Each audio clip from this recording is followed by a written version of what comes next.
اللہ الرحمن الرحیم۔ حضرت ابو ہریرہ رضی اللہ تعالی عنہ فرماتے ہیں کہ قسم ہے مجھے اس خدا کی جس کے قبضہ قدرت میں میری جان ہے، اگر حضرت ابو بکر صدیق رضی اللہ تعالی عنہ خلیفۃ الرسول نہ بنتے، امیر المومنین نہ بنتے، تو دنیا کے اندر کسی نے اللہ کی عبادت نہیں کرنی تھی، اللہ کی عبادت ختم ہو جانی تھی۔ اتنا سخت قول حضرت ابو ہریرہ کا، اس کے پیچھے راز تھا۔ خود حضرت ابو ہریرہ رضی اللہ تعالیٰ عنہ کا فرمان ہے، جب ان سے کسی نے پوچھا کہ حضرت ابو بکر صدیق اگر خلیفۃ الرسول نہ بنتے، اللہ تعالیٰ کی عبادت کسی نے نہیں کرنی تھی، تو حضرت ابو ہریرہ نے فرمایا کہ نبی کریم صلی اللہ تعالیٰ علیہ وآلہ وسلم کی وصال ظاہری سے چند دن پہلے حضور نے ایک لشکر روانہ فرمایا، اور اس لشکر کا امیر حضرت اسامہ بن زید کو بنایا، اور ابھی وہ لشکر تھوڑا دور ہی گیا تھا تو نبی علیہ السلام کا وصال ہو گیا،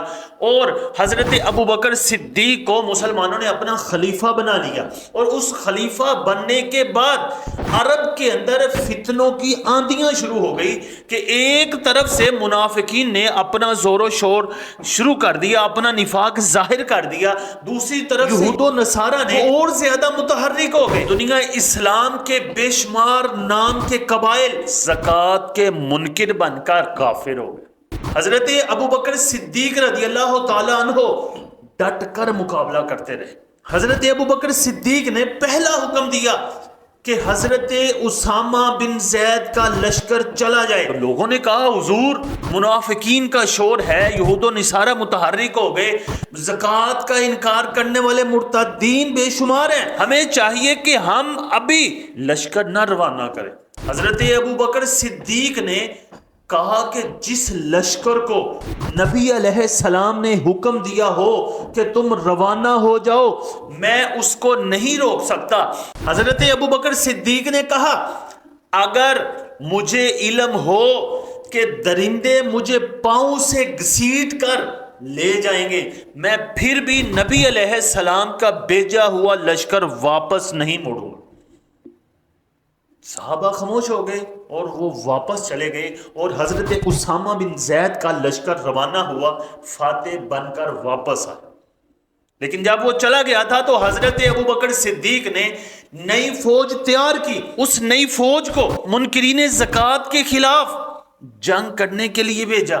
جن جن قبیلوں نے زکوٰۃ کا انکار کیا، زکوٰۃ کا انکار کر کے مرتد ہو گئے، ان میں قبیلہ ابس، قبیلہ زبیان، قبیلہ بنو کنانہ، قبیلہ بنو غطفان اور قبیلہ فزارہ، اور بے شمار قبائل جو مرتد ہو گئے۔ لیکن حضرت ابو بکر صدیق نے اپنی مدت خلافت کے 2 سالوں میں ان کا سر کچلا۔ اب یہی نہیں کہ منکرین زکوٰۃ تھے، یہود و نصارہ تھے اور منافقین تھے، اس سے بھی بڑا فتنہ تھا منکرین نبوت کا۔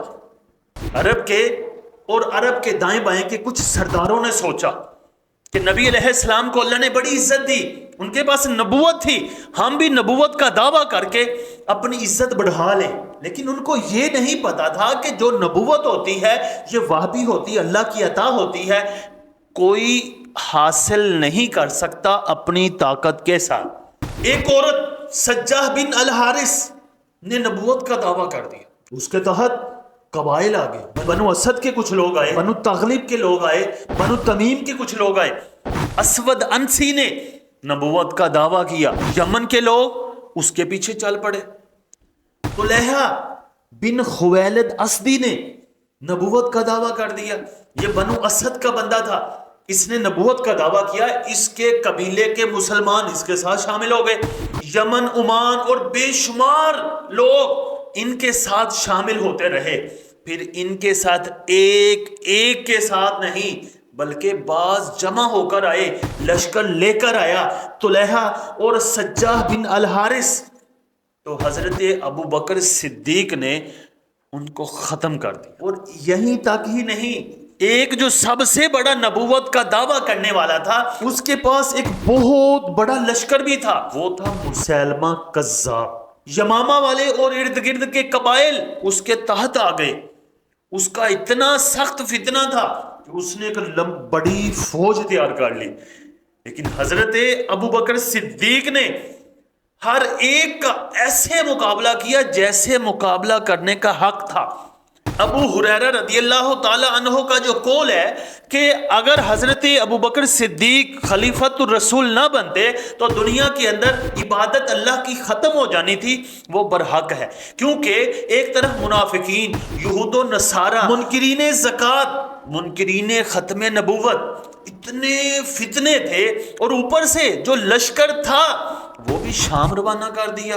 ان سب کا مقابلہ حضرت ابو بکر صدیق نے نبی علیہ السلام کے فیض سے کیا، اور سب سے جنگیں کی، اور اگر ان جنگوں کی تفصیل کی جائے تو لمبی بات ہو سکتی ہے، اور سب سے بڑی جنگ جو ہوئی تھی وہ جنگ یمامہ کی ہوئی تھی، وہ ہم آپ کو پھر سنائیں۔